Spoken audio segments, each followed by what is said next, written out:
Okay. So I had my C&P, which is a compensation and pension exam with the VA today. Um, if anybody don't know what that is, that's basically what veterans have to go through on people that's trying to get out the military, and basically to try to get our benefits, we have to, majority of the time, go and get examined by sometimes a private doctor, or it can be someone with the VA. This has been my third or fourth time going up, trying to get an increase on my rating. Like I said, I am a disabled veteran, and a lot of us, it's hard. It is very hard to actually go to someone and they actually say, well, yeah, we know your pain, we understand, and you should be, getting compensated, or you should get an increase for your injuries because it is affecting you. So I was hesitant because, like I said, I've been trying for several years to get an increase on my rating, and basically to get more compensation, because, they broke me, basically. So, I had to be there 9 o'clock this morning. So, of course, they scheduled it in madness. The traffic was just madness. Nevertheless, I got there early. This was a new place. I've never been to this place. So it was something new for me. So I was, trying to be optimistic and thinking, yeah, maybe it'll be different this time, because like I said, this is like my third or fourth go around, and every time I get the denial letter, and they basically would come in and ask me a couple of questions, and by the way, I have bum knees, that's just pretty much done. So they would come in and ask a few questions, and then touch here and there on my knees, and probably 15-20 minutes at the most, and I'll be out, and that's it. Get the letter a couple weeks later, nothing's changed, you're not, we don't feel as if you need an increase, blase, blase, blase. And I get it. A lot of people are out there just trying to get over or whatever. So I am glad to report that this was a different day. I got there, like I said, got there early. They were locked. The door was locked, so I got there probably like 30 minutes early, 25, 30 minutes early. So I went and sat back in the car, waited, went back probably like 10 minutes till the door was open, so I was able to go in. I was the first one to be seen, so maybe he was having a good day. I'll take that. And I had to fill out paperwork, they had a little questionnaire on one sheet. Wasn't a lot, it was the basic information. And this is for some of my people that may be, scheduled to go for their exam. The sheet that I had to fill out, and I'm pretty sure I've did it every time. I don't think it's really different.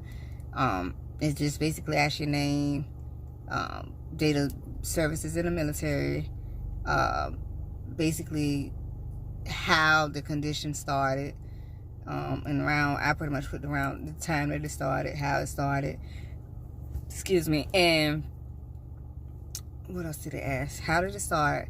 And has it worse? Has it gotten worse? Still the same? Better? Or other? I don't know what that would be, but they had that up there. And they also asked, they wanted you to describe what your symptoms are now, like, current conditions on a regular day basis. So that was pretty much it. Simple, easy, straight to the point. Got that done. I sat out there, read my book for a little while.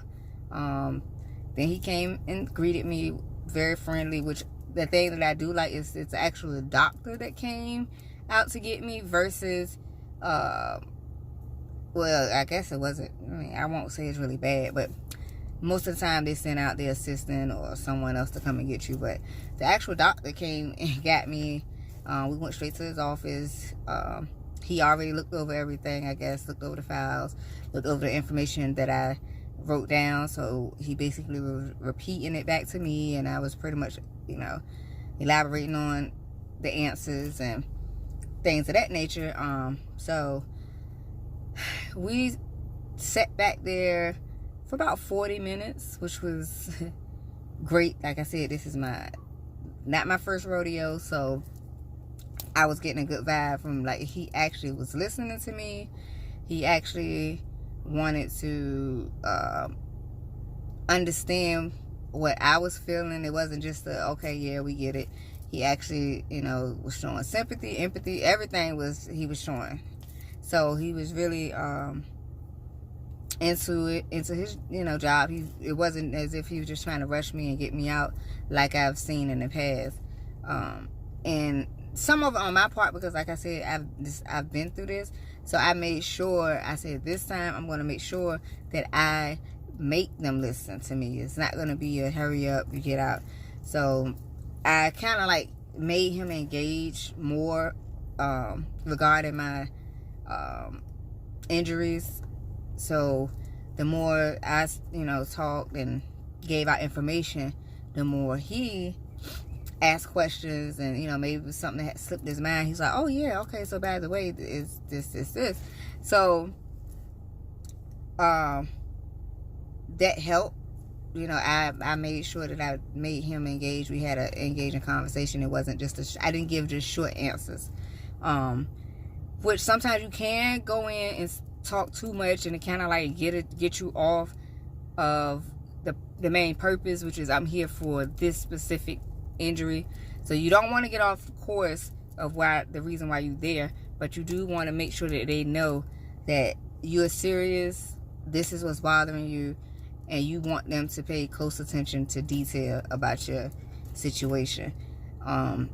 So we talked for about, majority of it was talking. Majority of the 40 minutes was conversation.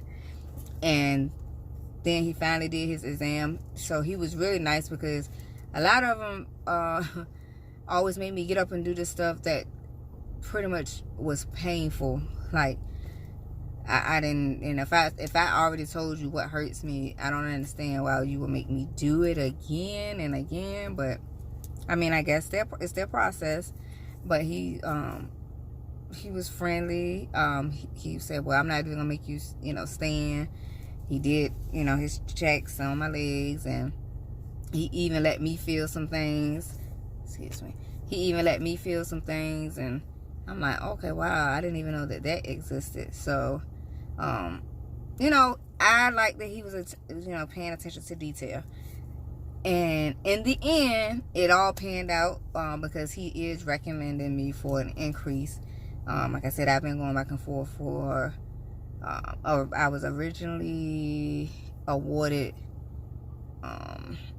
in 2006, which it happened I got out in 2002, and I didn't know anything at the time about going to do, you know, to the VA and, you know, things of that nature. Luckily, I ran into somebody that was like, hey, you can do this, you can do that. So 2006 is when I was able to get my first award, but they kept me the same. I've been the same rate ever since then. But this time he did, he personally told me that he was gonna put the request in. He gave me some of the information. He told me some of the information he was putting in there, and he pretty much, only downside to it is that it pretty much made it even more real to what I've been told in the past by several doctors, and that is eventually I will need to have a knee replacement on both knees. But, you know, what can I do? It is what it is. So he did, and then on top of that, he gave me some great information to help me in that process once I do start that process, and how to start it. And he even recommended some places, to go and try to stay away from.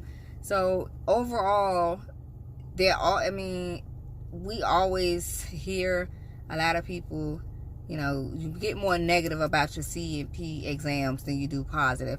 So I wanted to be that one that say it is some evaluators out there that, are genuinely concerned about us veterans. And if you I wish everybody luck that, is in the process of trying to either get compensation or get an increase or what have you. I hope and pray that you get someone that, like I got today. Like I said, this was my first time actually getting someone that showed me sympathy, empathy, and actually could relate and, understand where I'm coming from. So I'm just excited. Not sure what the rating is going to be yet. I will come back and update you guys and let you know. And this is a big, step for me. It's been a long time. Like I said, I'm affected by this every day, and to constantly go in and always, get the same results is a, like a, punch to the gut. So I'm just happy that today went totally different. And the crazy part is that I was at one point, I was like, I don't even know if I'm gonna go, because I had something that's scheduled, but I dropped that and made sure that I was gonna be able to be there today, because I wanted to at least give it a shot that, it was a possibility that today was gonna be a different day. And lo and behold, it was a great day. Like I said, I'm just waiting now to see what the VA is actually going to do if they're actually going to take his recommendation for the increase, which I wouldn't see why they wouldn't, because if they trusted me to go to him for eval, then I hope they trust his judgment. So that will be a big deal for me and my family. It would change some things up. So overall, I would say, when you're going to, if you're going to go and get an exam, make sure that you make them hear you. Don't let them brush you off and hurry up and get you out, because that's the thing that I was doing in the past. Paint a picture for them. Let them know how your life is every day based off of this condition. Let them know every day is not a good day. Some days, I can't do this. I can't. You have to be an open book. And us being in the military, we've always been, kind of like informed or expected to take it and run, just deal with it. And, not really complain so much and things of that nature. So it's kind of hard for us to just say, well, this is what's going on, or be kind of like the open book. But when you're going into them exams, if you're trying to get your compensation, like I said, if you're trying to get it initially or increase, you have to be an open book. There's no room for, just being quiet or letting them out talk you, because they don't know what you're going through. They don't know. So how many people they have to see and have to get this done and get that done. So they're going to hurry up and try to get you out of there. Make them listen to you. Make them hear you. Give them pictures, make them visualize how your life is. That makes a big difference. It makes a big difference. So that's the advice that I wanted to give out to any of my fellow comrades, veterans. You have to, that's the main thing. You have to, make them hear you. Like I said, nobody knows your story but you. So if you haven't subscribed to my channel yet, go ahead and hit that subscribe button. I said I will be having videos. Still haven't got the schedule yet, but it's coming. And on my channel, it's just pretty much, there's no one specific thing that I'm gonna be, putting up here and putting out there. But I have a lot to offer and a lot of information to give out, so you don't want to miss it, especially business owners, fellow veterans, excuse me. Just, you don't want to miss it. It's going to be, good information. So, like I said, thank you for taking the time out and watching this video. I just wanted to give that advice. And good luck to anybody that's trying to go and get initial compensation or looking to get a raise. Don't give up. Don't give up. A lot of times they do say no, but don't give up. You have to keep going and keep going. And another thing, it is a program that I know about to help veterans too. And if you want information, you can just leave a message and I'll put it in. Leave them a message and I'll message you back and give you the information on the program that can help veterans get their compensation or get an increase. Because it is a method to it, with some different diagnosis and things of that nature. It is a method to it, to make sure you get what you deserve. So until next time, be blessed.